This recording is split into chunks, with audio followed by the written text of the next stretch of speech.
Imagine a continent scarred by crimes that time seems to have forgotten, where justice remains elusive for countless victims.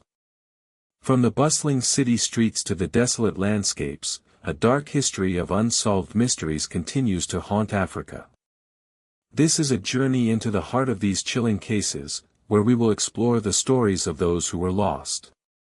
In the mid-1990s, Accra, the capital of Ghana, was gripped by terror. Women were being murdered in a series of brutal attacks that would come to be known as the Matahiko murders, or the work of the Accra Strangler.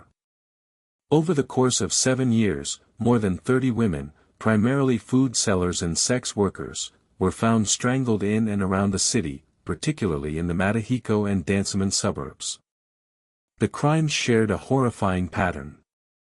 The women were typically attacked between 8 p.m. and dawn, raped, and then strangled. Their bodies were often found stripped below the waist, with their legs spread apart. Disturbingly, the crime scenes were littered with unused condoms, and in some cases, the victims showed signs of genital mutilation.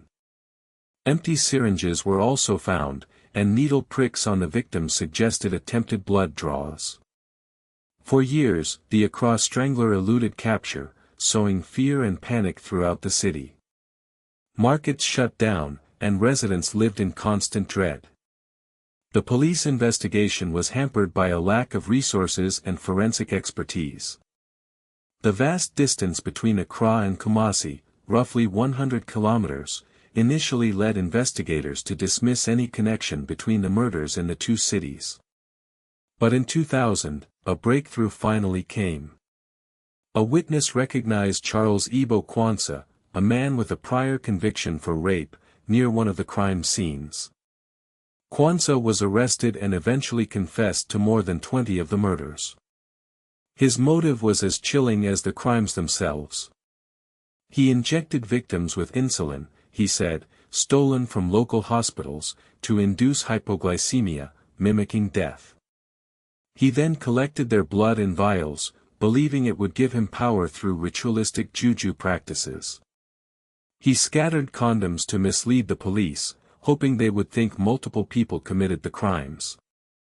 In 2001, Kwanzaa was convicted and sentenced to life in prison, and DNA evidence would later confirm his guilt in more cases. While the Accra Strangler case was closed, it left a dark legacy. It exposed the inadequacies of the Ghanaian police force at the time and led to a much-needed overhaul of the Criminal Investigations Department, including the establishment of Ghana's first DNA lab. The case also highlighted the vulnerability of sex workers and the stigma they face, a problem that continues to this day. But Ghana is not alone in its history of unsolved crimes. In South Africa, another serial killer was terrorizing communities during the late 1980s and early 1990s. The Station Strangler, as he came to be known, preyed on young boys from the Cape Flats, a sprawling area of townships outside of Cape Town. At least 22 boys, aged 8 to 14, disappeared from near train stations and arcades. Their bodies were later found in bushes, often sodomized, with their hands tied behind their backs and strangled with their own clothes. One of the victims was 9-year-old Elroy Van Rooyen, murdered in 1994. Norman Afzal Simons, a schoolteacher, was arrested in connection with Van Rooyen's murder. In 1996, he was convicted of Elroy's murder and sentenced to 32 years in prison. However, he was acquitted of the other 20 murders due to insufficient evidence. Simon's trial was highly controversial. He claimed he was possessed by his brother's spirit, and he sent taunting letters to the police. The poverty of the Cape Flats under apartheid made the children easy targets, lured with promises of food and shelter. While Simon sits in prison, many believe that the full truth of the Station Strangler case remains hidden. The apartheid era's legacy of racial segregation and inequality created an environment where these crimes could flourish. In recent years, South Africa has seen other high-profile cases that have shocked the nation. In 2019, 19-year-old Uyinene Mwediana was raped and murdered in a Cape Town post office. The killer, Luyanda Botha, a post office worker, confessed to the crime and received 3 life sentences. Her murder sparked outrage and protests across South Africa, leading to stricter laws for sex crimes. Just recently, in February 2024, 6-year-old Jocelyn Smith disappeared from Saldanha Bay. The case quickly became a media sensation, with allegations of ritual murder swirling around.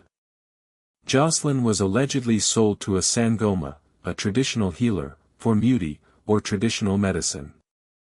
4 people, including Jocelyn's mother, Kelly Smith, have been arrested in connection with the case. Ritual murder, driven by beliefs in the power of human body parts, remains a disturbing reality in South Africa and other parts of Africa. Despite the efforts of law enforcement, these crimes are difficult to investigate and prosecute, and Jocelyn's case echoes the horrors of the 1990s.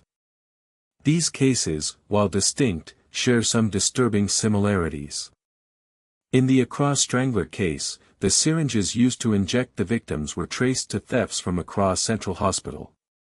In the Station Strangler case, some believe that Simons may not have acted alone, and there may have been a copycat killer at large.